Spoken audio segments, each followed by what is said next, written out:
Next heading, intensity of transmitted wave.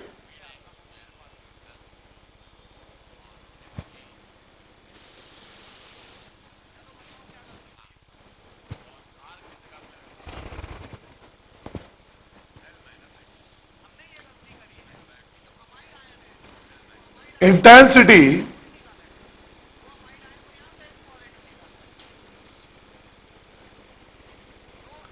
of transmitted wave I. It is equals to energy passes through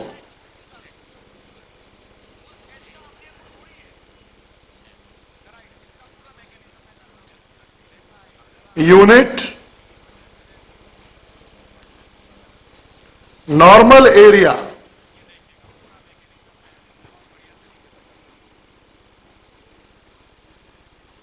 per second.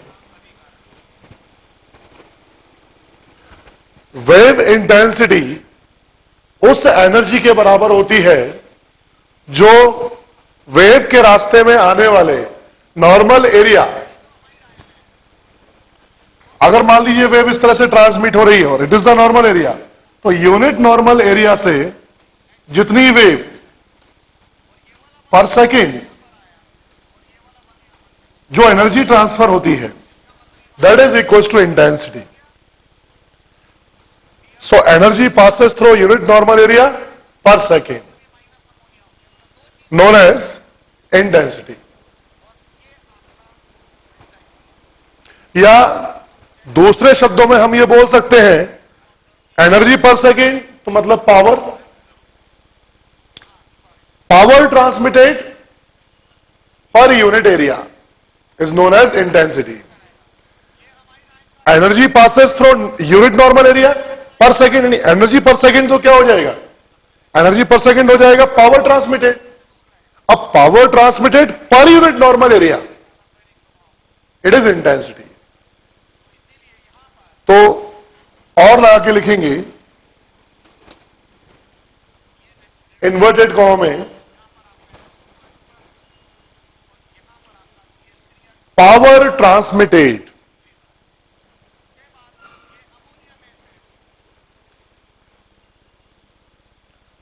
पर unit normal area, power transmitted per unit normal area known as intensity, known as intensity.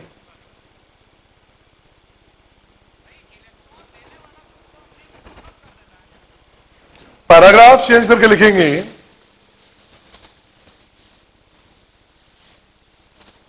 It is a scalar physical quantity and its SI unit is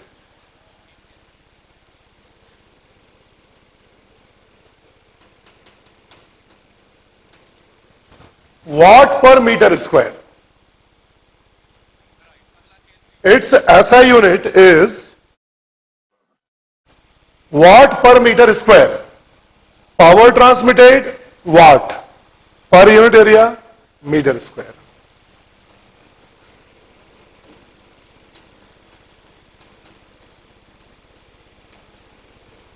I equals to PT upon area. Area cross section is S, so PT by S.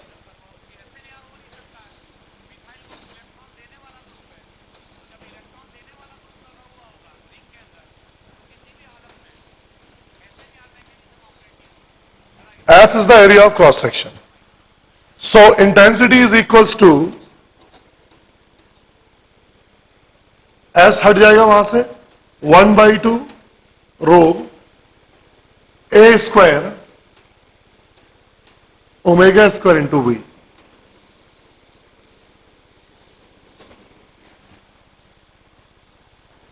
It is the intensity of wave.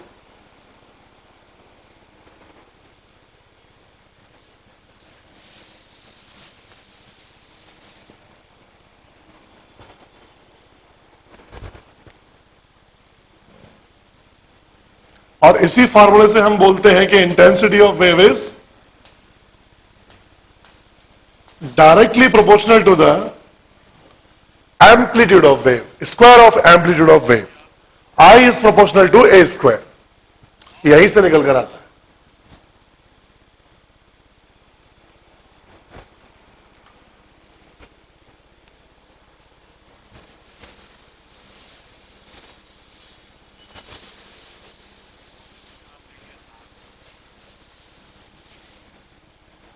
Note करके लिखेंगे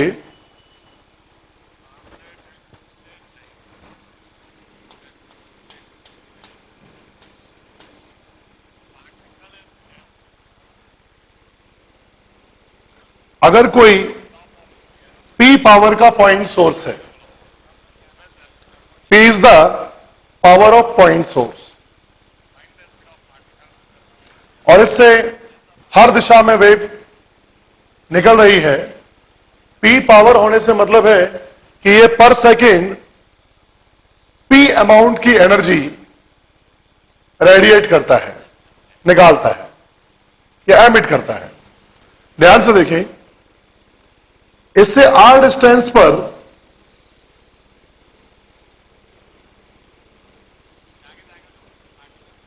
एक normal area लेते हैं.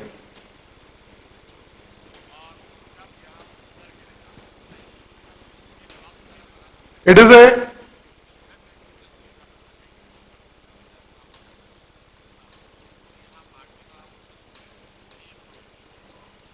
Hollow sphere. Point P से सभी directions में same amount में energy release होगी. पॉइंट P से सभी डायरेक्शंस में बिल्कुल एनर्जी का जो डिस्ट्रीब्यूशन होगा वो आइसोट्रोपिक डिस्ट्रीब्यूशन होगा, बिल्कुल एक जैसा. इसलिए स्मॉल r डिस्टेंस पर अगर एक हॉलो स्फीयर कंसीडर करें तो हॉलो स्फीयर के हर एक पार्ट के लिए जो P पावर का सोर्स है वो एक जैसा ही बिहेव करेगा, यानी इंटेंसिटी जो प्रोड्यूस करेगा बिल्कुल एक जैसी करेगा. पावर वहां से जो निकल रही होगी बिल्कुल एक जैसी निकल रही होगी.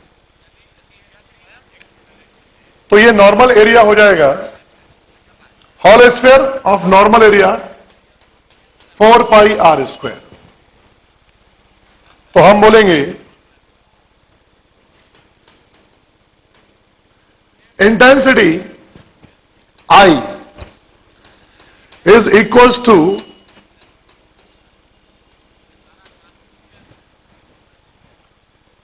P upon 4 pi r square. तो पॉइंट सोर्स से r डिस्टेंस पर इंटेंसिटी होगी P upon 4 pi R square.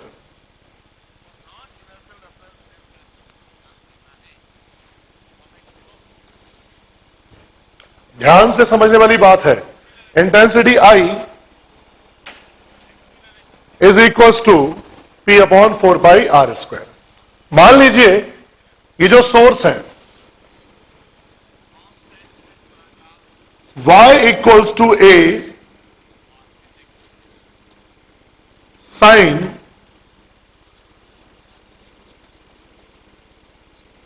Omega T minus के एक्स इस वेव का सोर्स है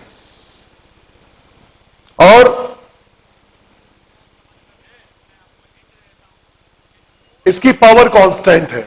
तो दूर जाने पर हम देख रहे हैं कि इंटेंसिटी I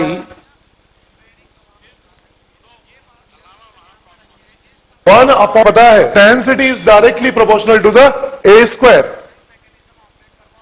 तो इस इक्वेशन और इस इक्वेशन को अगर हम कंबाइन करते हैं, अगर इसको हम इक्वेशन नंबर 1 मान के चलें और इसको इक्वेशन नंबर 2,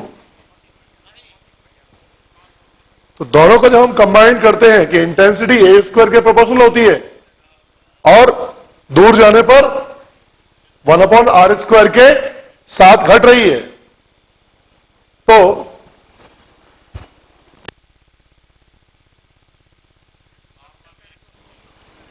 डिस्टेंस पर इस वेव का जो एम्पलीट्यूड होगा वो होगा A upon R. At a distance R, the amplitude of such wave became A by R. क्योंकि I जो है A स्क्वायर के प्रोपोर्शनल है, दोनों इक्वेशंस को एक साथ लिखा, तो I is proportional to A by R का होल स्क्वायर। तो दूर जाने पर अगर इंटेंसिटी घट रही है तो एम्पलीट्यूड घट रहा होगा, तो A बाय आर के हिसाब से ये घट रहा होगा। तो हम यहां पर वेव इक्वेशन लिखेंगे at a distance R,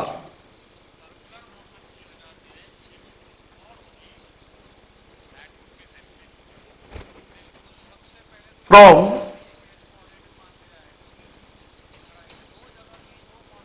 point source, wave equation is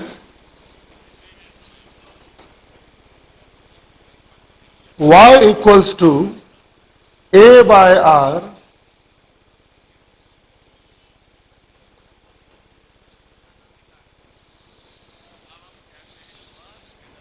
sin omega t minus kx.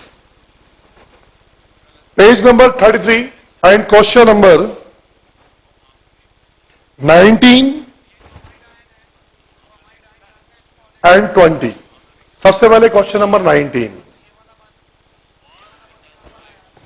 इसके पहले अपन बहुत सारे क्वेश्चंस कर चुके हैं इसमें, और जितने भी बीच में मैंने छोड़े हैं ये सारे क्वेश्चंस आप कर सकते हैं। Question number 9, A transverse wave of amplitude 0.5 mm and frequency 100 hertz. Page number 32, question number 90.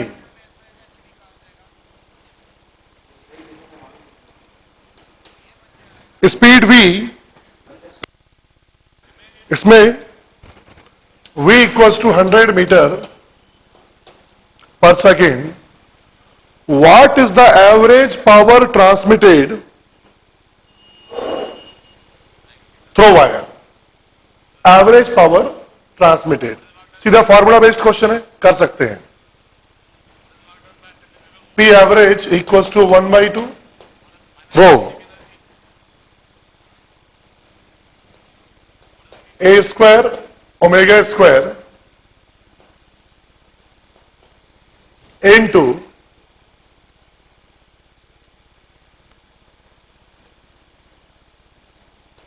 Area of cross section into velocity.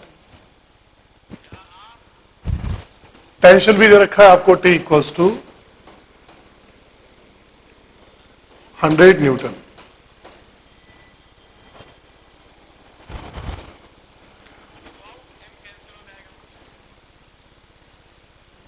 भाई टेंशन से आप क्या कर लीजिए, जो T है V equals to under root T by mu या T by rho A. इससे आप सॉल्व करें. Power transmitted is 1/2. रो आपको फाइंड करना है, रो यहां से आपको मिल जाएगा. It is V square T rho A. So rho equals to T upon A V square. A is the area, तो यहां पर इसको हम S लिख देते हैं.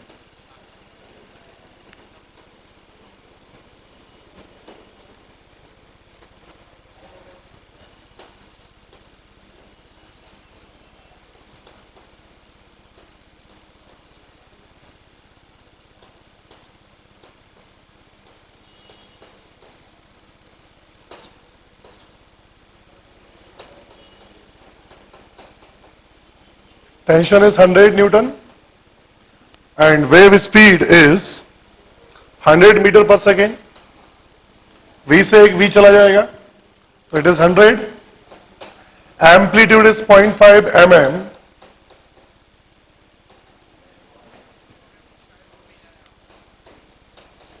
and frequency, so 2 pi f is, solve करेंगे इसको, आंसर आएगा 49 मिलीवॉट।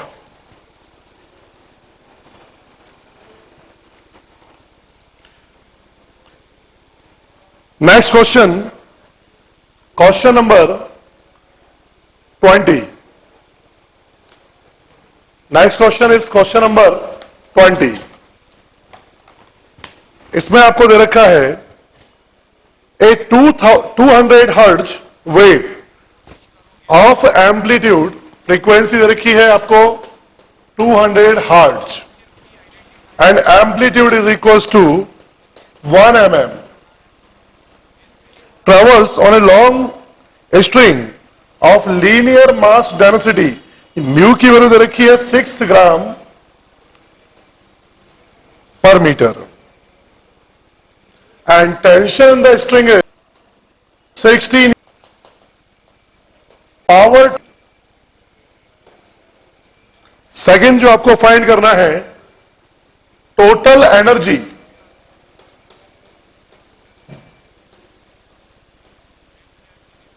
एसोसिएटेड with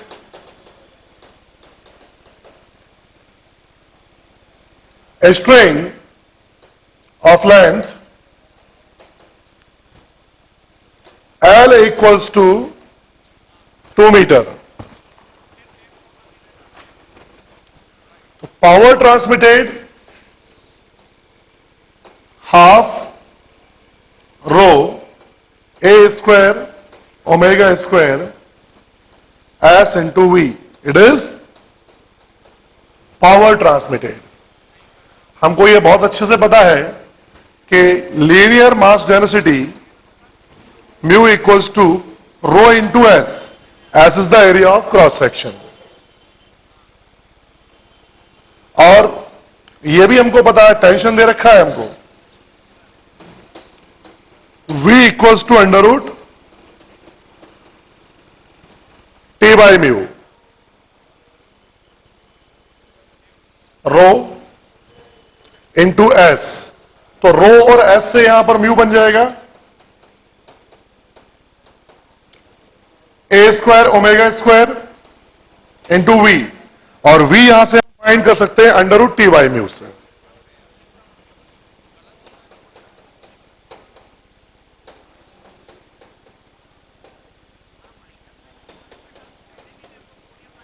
इसे सॉल्व करेंगे तो पावर ट्रांसमिटेड आपको मिल जाएगी।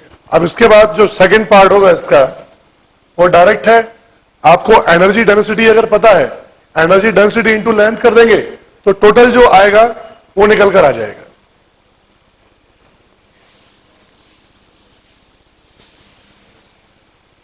टोटल एनर्जी निकालना है आपको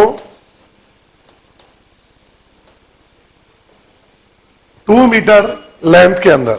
energy density A square only into that is, और डेंसिटी आप निकाल सकते हैं यहां से।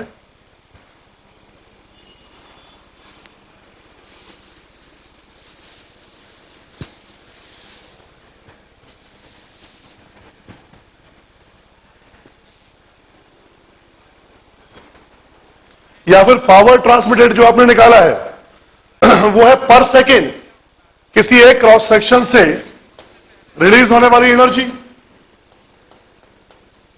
2 सेकंड में ये कितना कवर कर लेगा, वेलोसिटी इंटू लेंथ अपन को दे ही रखा है,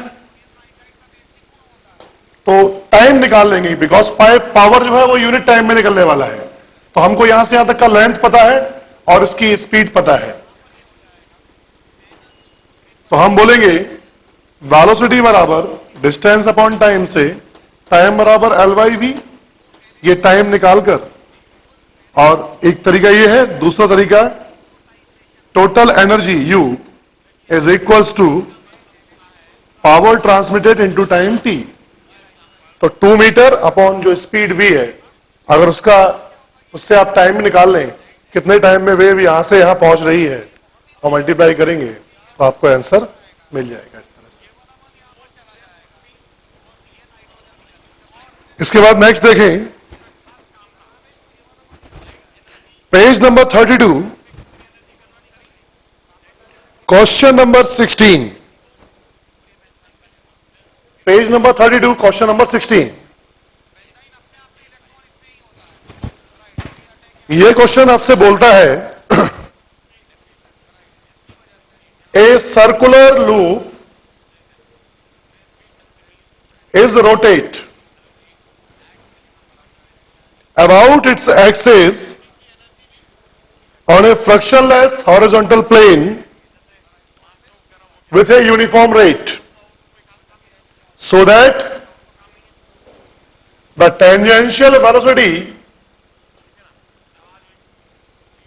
of its part is v। किसी भी पार्ट की स्पीड जो है वो v होगी। इस तरह से ये घूमता है। अब इसके अंदर जब ये घूम रहा है, अगर v कांस्टेंट है तो इसमें ओमेगा भी कांस्टेंट होगा। अगर ये घूम रहा है v स्पीड से, बाहर से हम क्या करते हैं, इसमें एक ट्रांसवर्स डिस्टर्बेंस प्रोड्यूस कर देते हैं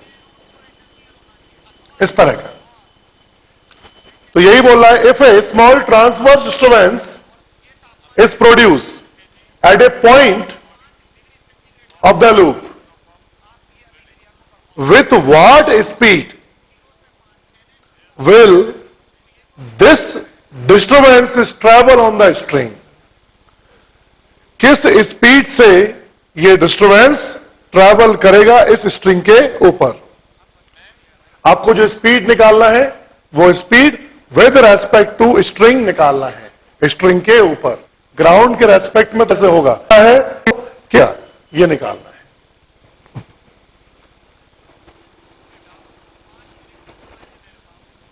इस क्वेश्चन को सॉल्व करने के लिए भाई स्पीड v बराबर under root t by mu होती है। आपको स्पीड निकालना है तो पहले टेंशन t निकालो, और टेंशन t हम निकाल सकते हैं इसमें। छोटा सा सेगमेंट लेंगे,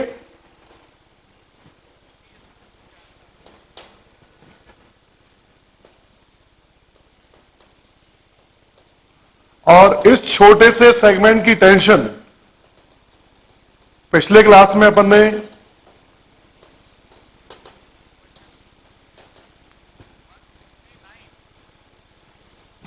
निकाला था, और ध्यान से डीएम मास लेके और इस तरह से सॉल्व करेंगे। एक बार ट्राई कीजिए आप लोग।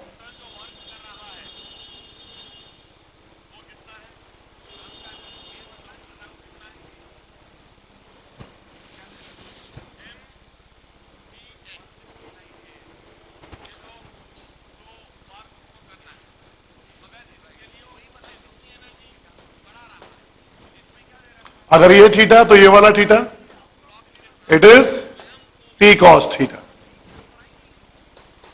It is T cos theta. नीचे की तरफ को T sine theta, T sine theta. इसका मास डीएम है, तो सेंट्रीपिटल फोर्स डीएम, स्पीड इसकी v दे रखी है ग्राउंड के रेस्पेक्ट में। Dm v square by radius r equals to 2t sine theta. यहां ध्यान से पूरी बात समझेंगे।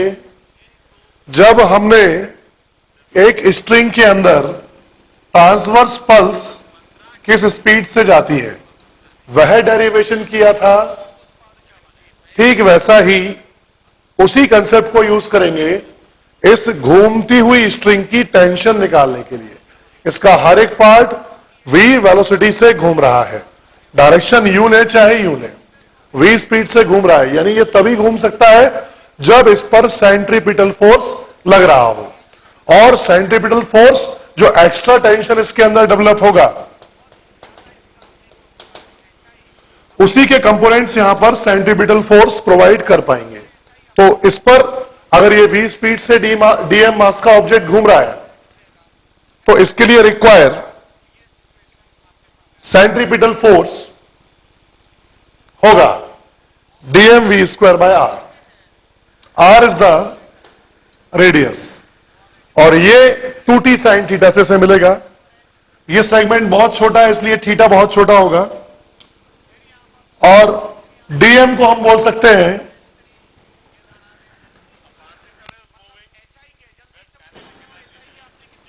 मास per unit length mu into इसकी length r into 2 theta.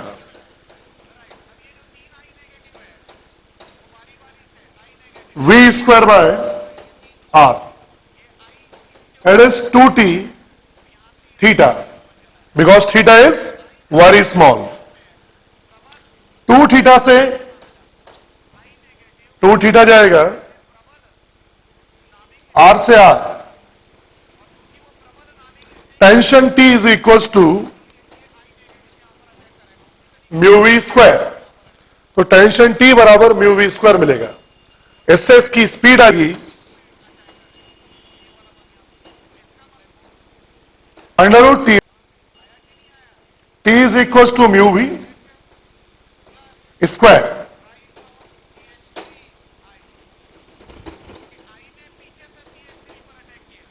So it's speed is v। जिस स्पीड से ये लूप घूम रहा है, आप अगर कोई ट्रांसवर्स डिस्टर्बेंस में प्रोड्यूस करते हैं तो वो भी इस स्ट्रिंग के ऊपर, स्ट्रिंग के रेस्पेक्ट में उतनी ही स्पीड से घूमेगा। अब ये अलग बात है कि ये ऐसे भी घूम सकता है और इसके अपोजिट भी जा सकता है। It is depends on disturbance.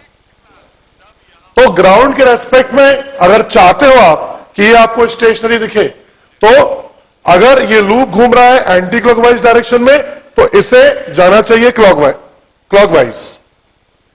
और यदि आप चाहते हो कि डबल स्पीड रहे इसकी, फास्ट, तो v ये है और v अगर यहां जाएगा v स्पीड से, तो दोनों की स्पीड्स ऐड हो जाएंगी।